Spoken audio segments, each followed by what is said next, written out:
Entonces vamos a iniciar con el capítulo 3 de Primera de Corintios, al cual le he subtitulado como espirituales o carnales. Ese sería el título de este tercer capítulo, ¿no? Como espirituales o carnales. Y vamos a seguir en este análisis de esta carta de Pablo. Recordemos que está empezando a hacer unas correcciones, ¿no?, de lo que estaba aconteciendo en Corinto. Recordemos que a él le llega una carta de los de la casa de Cloé, le llevan una carta con las diferentes causas que estuvieron aconteciendo en Corinto, algunos problemas, y entre ellos inicia esta carta con la problemática, digamos, mayor, que era la división que estaba aconteciendo en Corinto, ¿no? Y él empieza a tratar este tema diciendo que no deben armarse bandos, no deben uno tomar a Pablo, porque ni siquiera dice él, yo no les he bautizado a ninguno de ustedes, no sé por qué toman mi nombre para formar un bando, ¿no? Y otros decían que era de Apolo, otros de Kefa. Entonces, Pablo empieza a corregir esto, poniendo como parte principal a Yeshua. Dice, nuestro maestro es Yeshua, él es el que fue ejecutado, el que murió en el madero.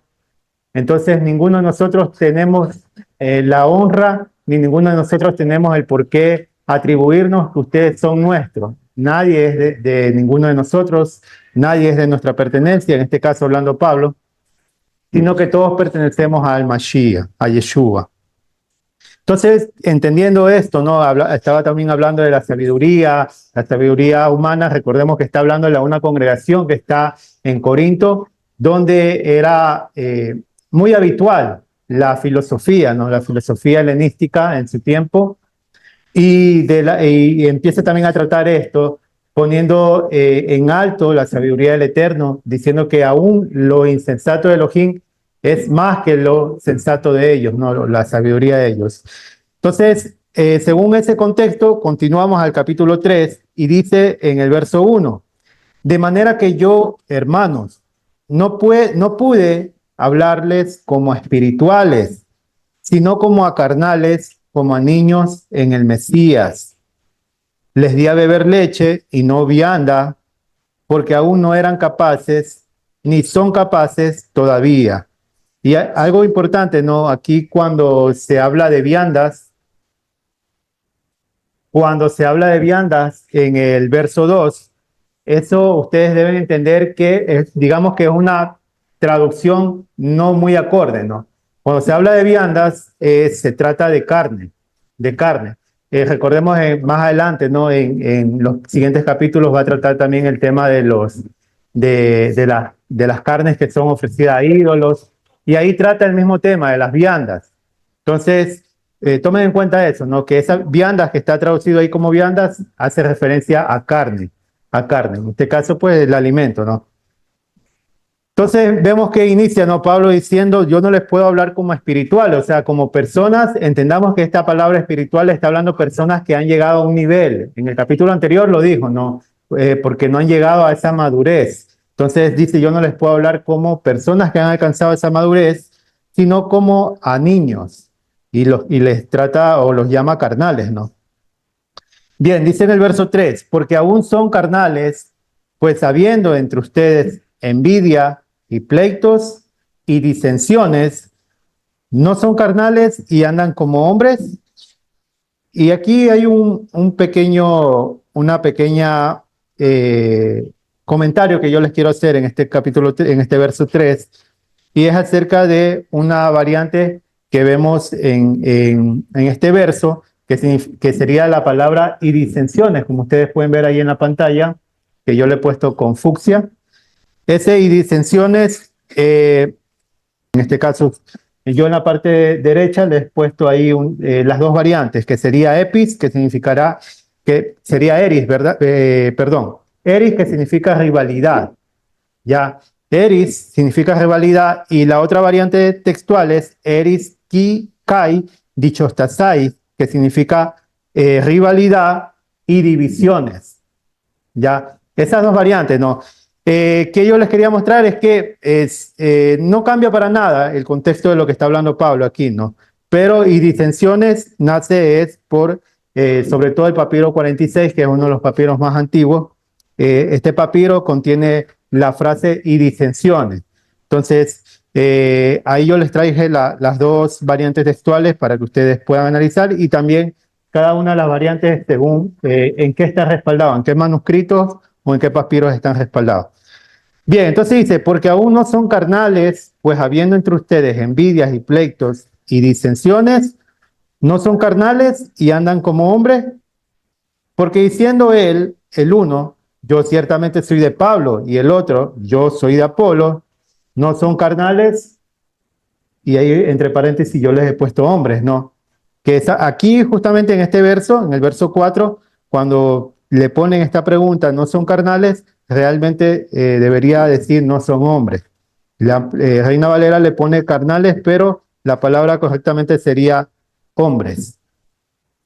Bien, verso 5. ¿Qué pues es Pablo y qué es Apolo? Servidores por medio de los cuales han creído, y eso según lo que cada uno concedió Yahweh. Y aquí hay una palabra que yo también les subrayé, que es servidores. Esa palabra que está subrayada es lo que ustedes en otras traducciones o en otros pasajes van a encontrar como la palabra. Bien, entonces estamos viendo, ¿no? Dice que Pablo empieza a hablar a ellos y diciéndole yo no les puedo hablar como a personas que han madurado porque aún son niños, aún no son capaces de digerir, digamos, la enseñanza de cómo la dirigiría una persona adulta. Entonces, estoy tratando con personas carnales, lo trata de personas carnales no como una palabra despectiva, ¿no? No como tratándolos como a menos, sino como personas que no han comprendido, personas que no han madurado, personas que no han crecido y por ende están sucediendo todas estas cosas, ¿no? Están sucediendo esta división, como dice, algunos todavía dicen yo soy de Apolo, yo soy de Pablo. Entonces, dice en el verso 5, ¿qué pues es Pablo y qué es Apolo? Servidores, por medio de los cuales han creído, y eso según lo que cada uno Yahweh les ha concedido. Bien, bien, vamos a la siguiente diapositiva. En el verso, aquí yo les traje unos comentarios críticos de 1 Corintios 3:3, y lo que quería en este caso enfatizar aquí es lo siguiente, que aquí sí nos dice envidias, contiendas y divisiones. Las dos últimas palabras se omiten en alguno de los mejores manuscritos, que es lo que les mencioné, ¿no? Porque hay manuscritos que solamente habla de envidias y contiendas. Y divisiones ya es una palabra, digamos, una variante textual que se añade, en este caso, como ustedes pueden ver, en la Reina Valera, que sí se encuentra esta palabra de divisiones. Ahora en el verso 4, también hay, aquí está lo que les mencioné, ¿no? Que le traducen como carnales. Ahí hay una pregunta, dice, ¿no soy carnales? La lectura correcta sería, ¿no son hombres? Y está atestiguado, digamos, que una traducción correcta por el Códice Sinaítico, Alejandrino, el Vaticano y el Códice Primer Scriptus. Entonces, para que ustedes tengan, en este caso, pues, este comentario, ustedes lo puedan validar, lo que les estoy presentando, ¿ya? Vamos a la siguiente diapositiva. Aquí hay algo interesante que yo les quería presentar acerca de esta palabra que dice eris, que se traduce como contienda, ¿no? Algo bastante curioso es que en la mitología griega se presenta a este personaje, a esta palabra como un personaje. Como ustedes pueden ver ahí, dice en la mitología griega, Eris, Eris dice es la diosa y la personificación de la discordia, como a menudo se traduce en los textos en español. O sea, según la cultura griega, según la cultura helenística de donde estaba, en este caso, la comunidad de Corinto, esta palabra que hoy en día nosotros podemos leer como contienda, para ellos, eris, era una personificación de una divinidad. Y era una divinidad, en este caso, que se la conocía como la divinidad de la discordia. Entonces, esto no tiene nada que ver con demonios, entidades, nada de eso, ¿no? Es como ellos entendían, como ellos percibían, en este caso, las cosas, ¿no? Como ellos percibían las cosas. Para ellos, hablar de contienda era hablar incluso de una divinidad, en este caso, como estamos viendo, de esta diosa llamada Eris. Bien, vamos a la siguiente diapositiva. Y continúa en el verso 6 diciendo, yo planté, Apolo regó, pero el crecimiento lo ha dado Elohim. Así que ni el que planta es algo, ni el que riega, sino Elohim que da el crecimiento. Y el que planta y el que riega son una misma cosa, aunque cada uno recibirá su recompensa conforme a sus labores. Porque nosotros somos colaboradores de Elohim y ustedes son labranza de Elohim, edificación de Yahweh. Conforme a la gracia de Yahweh que me ha sido dada, yo como perito, arquitecto, puse el fundamento y otro edifica encima, pero cada uno mire cómo sobreedifica. Ahora, aquí vamos a explicar un poquito este verso, ¿no? Este verso 7 que dice que el que planta y el que riega son una misma cosa, aunque cada uno recibirá su recompensa conforme a su labor. Y esto, hermanos, es importante que nosotros entendamos. Dice que cada uno va a recibir su recompensa conforme a la labor que va a hacer.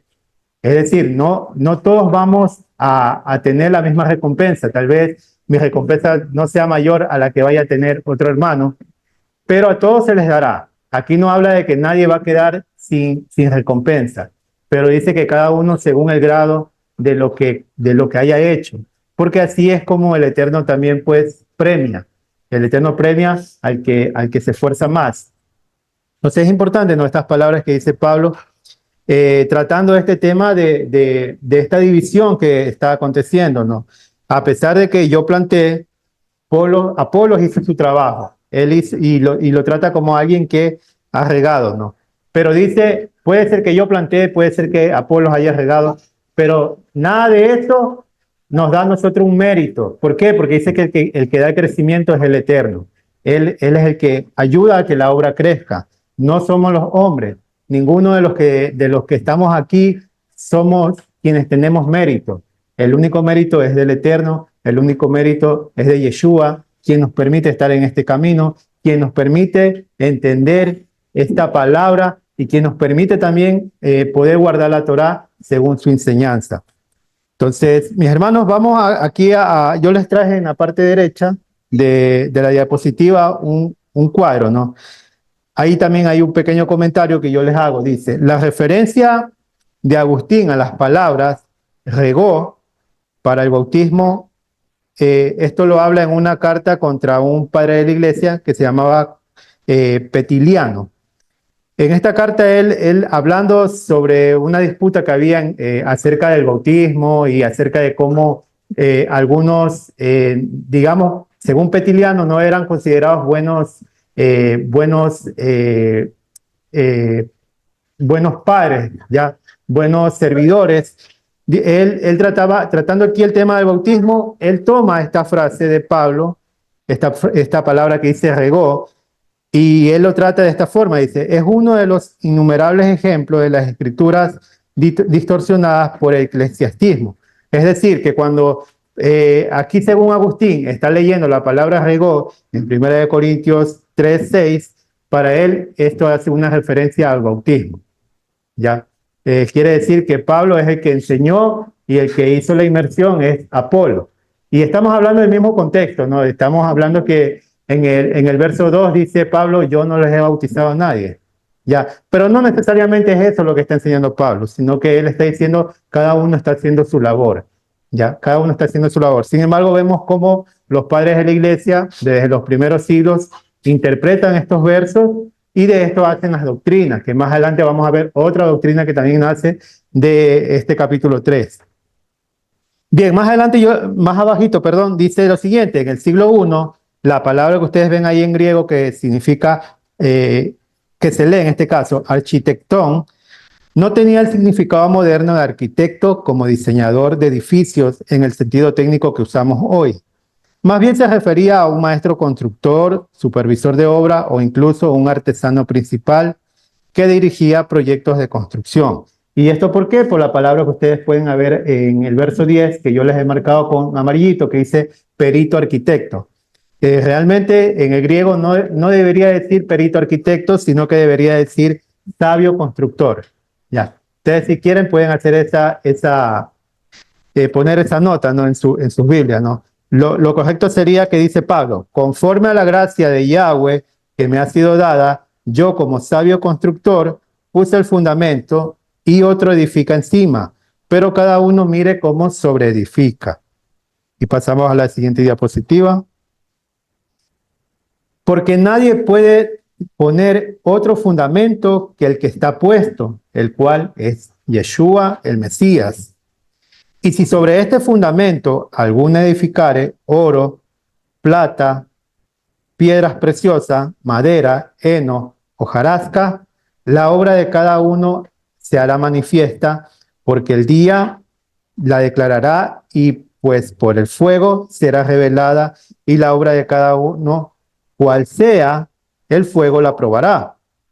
Si permaneciere la obra de alguno que sobreedificó, recibirá recompensa. Si la obra de alguno se quemare, él sufrirá pérdida y bien, si bien él mismo será salvo, aunque así como por fuego. Y ahí ustedes pueden ver que yo también les remarqué con fucsia los versos 13, 14 y 15. Es porque les quería explicar algo de un comentario que les puse en la siguiente diapositiva, ¿no?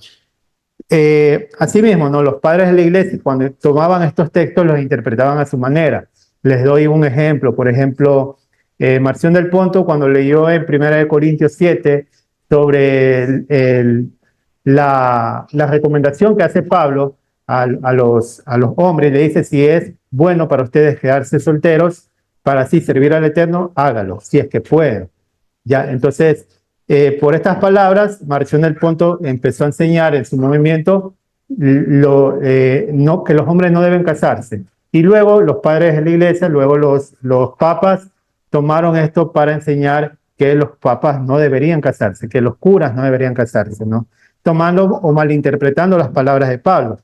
Asimismo, en este verso, cuando los padres de la iglesia leen este verso, ellos entendían lo que yo les presento ahí, ¿no? Que dice, por ejemplo, donde dice el comentario bíblico de Jamieson, dice ahí en azul, yo le he puesto, ¿no? Dice, el fuego, probablemente figurativo aquí, como el oro, el heno, etcétera, no es el purgatorio, como enseña Roma, es decir, purificador y punitivo, porque eso es lo que ellos entendían. Ellos entendían que cuando Pablo estaba hablando en estos versos, que estaba refiriéndose al purgatorio, o por lo menos tomaron estos versos para apuntalar en estos versos la enseñanza del purgatorio, que yo en algún momento lo mencioné también cuando hice el estudio de Primera de Corintios, ¿no? El análisis de Primera de Corintios.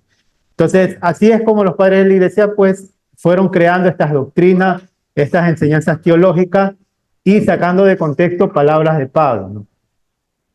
Y bueno, también en el comentario de Meyer también ahí se menciona, ¿no? Eh, dice, los católicos romanos, algunos de los cuales, sin embargo, en beneficio del purgatorio lo hacen pasar como el día de la muerte, ¿ya? Ellos hablando de purgatorio acerca de estos versos, ¿no? Bien. Entonces decía, ¿no? En el verso anterior decía, porque nadie puede poner otro fundamento que el que está puesto, el cual es Yeshua, el Mesías.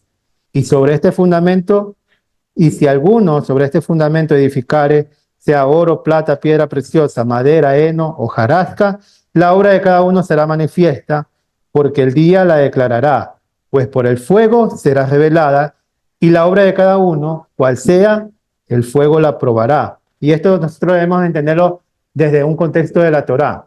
Desde la Torá nosotros conocemos que hay dos tipos de purificación: la purificación que se hace por agua y la purificación que se hace por fuego. Entonces, Nosotros debemos entender así las palabras de Pablo, ¿no? Un conocedor de la Torá, un maestro de la Torá, hablando en ese mismo contexto, en el contexto legal de la Torá, hablando de purificación por agua o por fuego. En este caso está hablando por fuego, ¿no? Si permaneciere la obra de alguno que sobreedificó, recibirá recompensa. Si la obra de alguno se quemare, él sufrirá pérdida. Si bien él mismo será salvo, aunque así como por fuego. Verso 16. ¿No saben que son templo de Elohim y que el Espíritu de Yahweh mora en ustedes? Si alguno destruyere el templo de Yahweh, Yahweh le destruirá a él, porque el templo de Yahweh, el cual son ustedes, santo es. Y algo importante, ¿no? Antes de avanzar al verso 18, que estas son palabras que nosotros podemos encontrar en el profeta Zacarías, ¿no? Él habla de que el Eterno, en el lugar donde estén, dice, me serán un pequeño santuario. Y estas palabras comúnmente se sacan de contexto cuando estudiamos las escrituras, sobre todo actualmente, ¿no? También en las raíces hebreas se saca de contexto estas palabras para decir que somos obviamente templo del Espíritu Santo y que ya no va a haber un templo a futuro, ¿no? Tal vez no sea muy relevante lo que les estoy mencionando, pero sí es importante que entendamos que según las profecías de Ezequiel 40 en adelante, sí habla de que en un futuro va a haber un templo y ese templo va a ser edificado por Yeshua, por el Mesías. Entonces, se tergiversan estas palabras, se malinterpretan estas palabras y ahora pues es mentira según el movimiento de raíces hebreas, es mentira lo de la construcción del templo, porque ahora todos somos templo del Espíritu del Eterno. Lo que es una mala interpretación realmente, ¿no? No es lo que Pablo está enseñando. Y ya vamos a entender más adelante en los capítulos siguientes por qué Pablo está enseñando esto acerca de que nosotros somos el templo del Espíritu y por qué nos dice o por qué nos recomienda que debemos cuidar este templo del Espíritu, ¿no? Entonces, bien, vamos al verso 18. Nadie te engaña a sí mismo. Si alguno entre ustedes se cree sabio en este siglo, hágase ignorante para que llegue a ser sabio. Porque la sabiduría de este mundo es insensatez para con Elohim, pues escrito está, él prende a los sabios en la astucia de ellos. Bien, ahí tenemos un verso, un comentario crítico en el del verso 18 dice, nadie se engañe a sí mismo. Contra otra fórmula, no engañéis, ¿ya? Dice, somos tan propensos al autoengaño. Bueno, ahí hay algunos versos que vinculan a estas palabras de Pablo, ¿no? Dice, parece ser sabio, más bien, piensa que es sabio. Se refiere especialmente al partido de Apolos, que se jactaban de su conocimiento esotérico y por eso eran sabios en sus propios ojos, prudentes en sus propias opiniones. Según el comentario, ¿no? Trata de decir que las palabras de Pablo, cuando está hablando de que no sean sabios en su propia opinión, que hace referencia al movimiento de Apolo.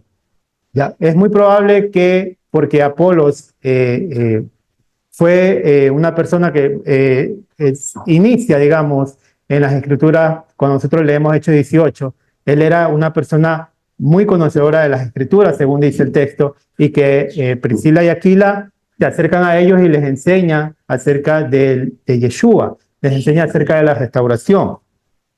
Sin embargo, vemos que este comentario trata de insinuar que Apolo era una persona que se jactaba de conocimiento esotérico. Eso tal vez no es muy, digamos, no hay un sustento propio para decir que esto es real, ¿no? Pero yo les traigo el comentario para que ustedes, digamos, tengan un contexto histórico de lo que posiblemente estaba aconteciendo. Es muy probable que sí, este grupo de los de Apolo sí hayan tenido un conocimiento, digamos, más alto en cuanto a filosofía humana. ¿Por qué? Porque estamos hablando de una congregación que se encuentra fuera de Jerusalén, una congregación que estaba en este medio cultural, ¿no? Del helenismo. Entonces, es muy probable que Pablo a este movimiento los llaman que se estaban jactando en cuanto a su sabiduría normal del mundo, ¿no? Bien, dice en el verso 20, y otra vez Yahweh conoce los pensamientos de los sabios que son vanos, haciendo una referencia al Salmo 94, ¿no? Salmo 94, 11. Así que ninguno se gloríe en los hombres, porque todo es suyo, sea Pablo, sea Apolo, sea Kefa, sea el mundo, sea la vida, sea la muerte, sea lo presente, sea lo porvenir, todo es suyo. Y ustedes de Mashiach y Mashiach de Yahweh. Entonces aquí hemos llegado, mis hermanos, al final de este texto, pues digamos que entendiendo, ¿no?, las palabras de Pablo hasta el momento de lo que estamos analizando, entendiendo que lo que Pablo está haciendo entender al pueblo, en este caso la congregación de Corinto, es que en vano es toda esta división que está aconteciendo, en vano es toda esta pelea, todos estos pleitos que está aconteciendo. ¿Por qué? Porque nadie le va a pertenecer a nadie. La obra es de Yeshua, la obra es del Eterno y todo el pueblo le pertenece a ellos. Entonces, vemos cómo empieza a enseñar de esta forma, ¿no? Yo fui el que planté, Apolo fue el que regó, pero la obra es del Eterno. Y es muy, muy bueno, ¿no?, cómo lo enseña para que nosotros también tengamos en claro esto, ¿no? No podemos, digamos, en ningún momento permitir que estas cosas acontezcan dentro de la congregación, porque ese no es el propósito del Eterno de que nosotros estemos aquí. El propósito del Eterno de que nosotros estemos aquí es que como pueblos entendamos algo importante, sobre todo lo que dice en Salmos 133, ¿no? Habla sobre la unidad, habla sobre que el pueblo debe estar junto. ¿Por qué? Porque dice que ahí es cuando el Eterno, cuando nuestro Padre Yahweh derrama bendición y compara esta bendición como la unción que le hacen a Aarón el día que se lo aparta para sacerdote, ¿no?, como una bendición sacerdotal. Entonces, mis hermanos, aquí hemos llegado al final de este capítulo 3.